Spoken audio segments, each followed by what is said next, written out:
پہاڑوں کے دامن میں ایک چھوٹا سا گاؤں تھا، سنگمرہ۔ یہ گاؤں اپنی خوبصورتی کے ساتھ ساتھ عجیب و غریب واقعات کی وجہ سے بھی مشہور تھا۔ لیکن جو واقعہ فہد کے ساتھ ہوا وہ پورے علاقے میں آج تک گونجتا ہے۔ فہد ایک عام سا لڑکا تھا۔ شام کے وقت وہ اپنی چھت پر بیٹھ کر ٹھنڈی ہوا کھانے کا عادی تھا۔ اس رات بادل گرج رہے تھے جیسے آسمان کسی راز کو چھپانے کی کوشش کر رہا ہو۔ اچانک اس کا پرانا بٹن والا موبائل بجا۔ نمبر انجان۔ میسج کھولا تو ایک ہی لائن تھی، اگر زندگی عزیز ہے تو کل فجر سے پہلے قبرستان کے پاس والے برگد کے درخت تک پہنچ جانا۔ فہد کے جسم میں جھرجھری دوڑ گئی۔ اسے لگا شاید کوئی کھیل کھیل رہا ہے، مگر دل کی دھڑکن کچھ اور کہہ رہی تھی، جیسے یہ پیغام اس کے لیے ہی آیا ہو۔ وہ پوری رات بیدار رہا، کبھی میسج کو دیکھتا، کبھی آسمان کو۔ فجر سے کچھ پہلے وہ گھر سے نکلا۔ پورا گاؤں کہرے میں ڈوبا ہوا تھا۔ چاند کی مدھم روشنی زمین پر عجیب سے سائے بنا رہی تھی۔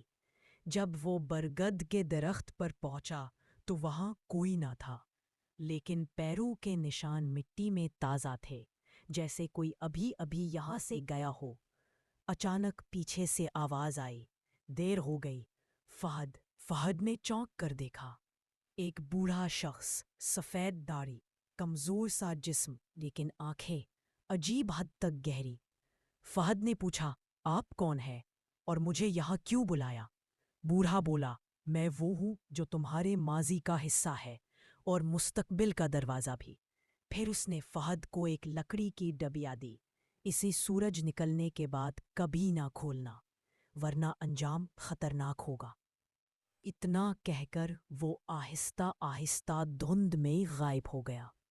فہد گھر آیا، ڈبیا کو غور سے دیکھا۔ اسے ایک لمحے کو لگا کہ وہ کھول دے، لیکن بوڑھے کی آواز کانوں میں گونجتی رہی۔ رات ہوتے ہی اس نے ڈبیا کھولی۔ اندر ایک پرانی تصویر تھی۔ تصویر میں فہد بچہ تھا اور اس کے ساتھ وہی بوڑھا شخص کھڑا تھا، لیکن وہ بوڑھا تب جوان لگ رہا تھا۔ تصویر کے پیچھے پہلا جملہ لکھا تھا، اپنی اصل کو پہچانو ورنہ ختم ہو جاؤ گے۔ فہد ہکا بکا رہ گیا۔ فہد کو یاد آیا کہ اس کی ماں اکثر رو رو کر کہتی تھی کہ اس کا ایک جڑواں بھائی تھا، فراز، جو 3 سال کی عمر میں گم ہو گیا تھا۔ وہ واقعہ فہد نے ہمیشہ ایک کہانی سمجھ کر سنا تھا، مگر اب سب کچھ بدل چکا تھا۔ کیا وہ بوڑھا فراز تھا یا کہانی میں کچھ اور تھا؟ فہد نے اگلی رات تصویر دوبارہ دیکھی تو ایک اور چیز نظر آئی۔ پس منظر میں وہی برگد کا درخت، لیکن اس کے نیچے ایک سایہ کھڑا تھا جس کا چہرہ تصویر میں دھندلا تھا۔ 3 دن بعد فہد کو ایک ویڈیو میسج ملا۔ بھیجنے والا وہی انجان نمبر۔ ویڈیو میں ایک شخص چلتے ہوئے قبرستان میں داخل ہو رہا تھا اور آخر میں کیمرہ اس کے چہرے پر رکا۔ وہ فہد ہی تھا، لیکن فہد تو گھر میں بیٹھا۔ یہ ویڈیو ختم ہوئی تو پیغام آیا، اپنے سائے سے ملنے کا وقت آ گیا ہے۔ فہد کے تن بدن میں سنسنی دوڑ گئی۔ وہ رات ہی قبرستان پہنچ گیا۔ ہوا رک رک کر چل رہی تھی، جیسے کوئی سانس روک کر دیکھ رہا ہو۔ برگد کے درخت کے نیچے دھند میں سے ایک شخص باہر آیا۔ اس کا چہرہ فہد جیسا ہی تھا، بس آنکھوں میں عجیب سی ویرانی تھی۔ وہ بولا، میں فراز نہیں، میں تمہارا سایہ ہوں، وہ حصہ جو تم نے سالوں پہلے کھو دیا تھا۔ فہد لڑکھڑا گیا، میرا سایہ؟ سایہ بولا، وہ واقعہ جب تم 3 سال کے تھے، تم جنگل میں بھٹک گئے تھے۔ تمہاری ماں سمجھ نہیں پائی کہ تمہیں ملا کون، فہد یا میں۔ جسے وہ لے آئی تھی وہ میں تھا۔ تم ہمیشہ سے دوسرا وجود تھے۔ فہد کی آنکھیں پھیل گئیں۔ اسے اپنی جسم کا بوجھ ہلکا محسوس ہونے لگا۔ سایہ مزید بولا، جس بوڑھے نے تمہیں ڈبیا دی تھی وہ اصل فہد ہے۔ تم اس کی جگہ زندگی گزار رہے ہو۔ اب اس نے فیصلہ کیا ہے کہ وقت پورا ہو گیا ہے تمہاری جگہ واپس لینے کا۔ پھر دھند کے اندر سے بوڑھا نمودار ہوا، وہی جس نے فہد کو ڈبیا دی تھی۔ وہ فہد کے قریب آیا اور بولا، اب تمہیں فیصلہ کرنا ہوگا۔ زمین کانپنے لگی۔ فہد نے دیکھا کہ اس کا سایہ اس سے الگ کھڑا ہے۔ بوڑھا اصل فہد اس کے سامنے کھڑا تھا، دونوں کے چہروں پر ایک ہی جیسے نقوش۔ بوڑھے نے ہاتھ بڑھایا۔ میرے وجود کو واپس کر دو اور تم سکون پا جاؤ گے۔ سایہ بولا، اگر اس کے ہاتھ کو تھاما تم ختم ہو جاؤ گے، ہمیشہ کے لیے۔ فہد کی سانسیں ٹوٹ گئیں۔ دماغ سن، دنیا بھومنے لگی۔ اس نے 2 قدم پیچھے ہٹ کر کہا، میں کسی کا سایہ نہیں، میں ہوں، میں اپنا راستہ خود چنوں گا۔ ایک تیز روشنی پھیلی، دھند غائب، بوڑھا غائب، سایہ غائب۔ فہد نے خود کو قبرستان میں تنہا پایا، مگر جب وہ گھر پہنچا اور شیشے میں دیکھا، اس کا سایہ نظر نہیں آ رہا تھا، اور کھڑکی کے باہر کوئی اسے دیکھ رہا تھا۔ کہانی ختم نہیں ہوئی، اصل کھیل اب شروع ہوا ہے۔ فہد کو اس رات کے بعد خود میں عجیب سی تبدیلی محسوس ہونے لگی۔ دنیا کا ہر انسان سائے کے ساتھ مکمل ہوتا ہے، لیکن فہد جیسے نامکمل وجود شاید کبھی مکمل نہیں ہو پاتے۔ فہد اگلی صبح اٹھا تو کمرے میں دیکھا تو دل دہل گیا۔ شیشے میں کھڑا چہرہ اس کا تھا، لیکن آنکھیں بالکل بدل چکی تھیں، گہری، سیاہ، ایسی کہ جیسے کوئی اور اندر سے جھانک رہا ہو۔ آئینے میں موجود فہد آہستہ سے مسکرایا، لیکن اصل فہد کے چہرے پر کوئی مسکراہٹ نہیں تھی۔ اس نے پیچھے ہٹ کر چیخ ماری۔ آئینے والے فہد نے پہلی بار بول کر کہا، تم نے انتخاب غلط کیا، اب انجام بھگتو گے۔ اسی دن گاؤں کے لوگ فہد کے گھر کے پاس رکے سے دیکھنے لگے۔ کوئی کہتا، کل رات تمہارے گھر سے 2 آوازیں آ رہی تھی، اتنی اونچی کہ پورا راستہ جاگ گیا تھا۔ پھر اسے یاد آیا، شاید وہ آوازیں آئینے والے وجود کی تھیں۔ فہد کے ارد گرد ہوا میں ایک بوجھ سا، جیسے کوئی اس کی گردن کے پیچھے سانس لے رہا ہو، جیسے کوئی چھپ کر چل رہا ہو، مگر دکھائی کوئی نہ دیتا۔ ایک رات اس کے دروازے پر ہلکی سی دستک ہوئی، ٹھک ٹھک۔ فہد نے دروازہ کھولا تو باہر وہی بوڑھا شخص کھڑا تھا، وہ جسے اس نے دھند میں غائب ہوتے دیکھا تھا۔ بوڑھے نے ٹھنڈی آواز میں کہا، میں ختم نہیں ہوا فہد، تم نے مجھے وقت سے پہلے رخصت کر دیا تھا۔ فہد غصے سے بولا، تم کون ہو، میرا جڑواں بھائی، میرا سایہ، یا کچھ اور؟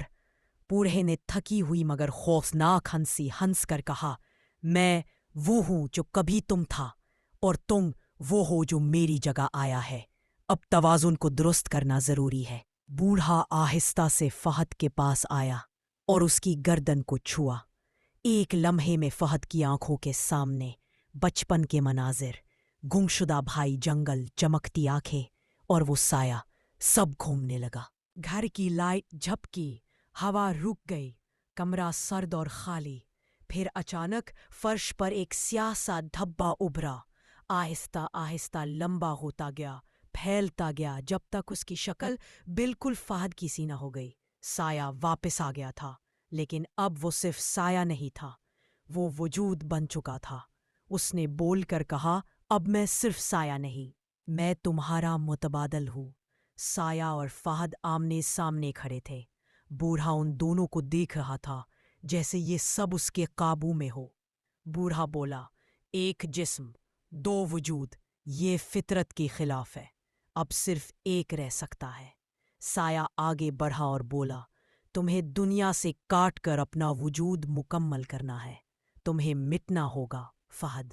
فہد کے پیروں کے نیچے زمین لرز گئی، کمرے کی دیواریں اندھیرے میں ڈوبنے لگی۔ سایہ اس کے قریب آیا اور اس کے کندھے کو پکڑ کر بولا، میرا آغاز وہ دن تھا جس دن تم نے مجھے انکار کیا، اب میری باری ہے تمہاری جگہ لینے کی۔ گاؤں والوں نے اگلی صبح دیکھا کہ فہد کا گھر اندر سے بند ہے۔ کسی جواب نہ آنے پر دروازہ توڑا گیا۔ گھر خالی تھا، صرف ایک چیز فرش پر پڑی ہوئی تھی، وہ تصویر جس کے پیچھے پہلے ایک لائن لکھی تھی، مگر اب پیچھے نئی لائن نظر آ رہی تھی۔ اصل واپس آ گیا ہے، جالی کو خاموش کر دیا گیا ہے، اور تصویر میں فہد کی جگہ سایہ کھڑا تھا۔ فہد غائب۔ رات کو گاؤں کے بچوں نے قبرستان کے پاس سے گزرتے ہوئے ایک عجیب منظر دیکھا۔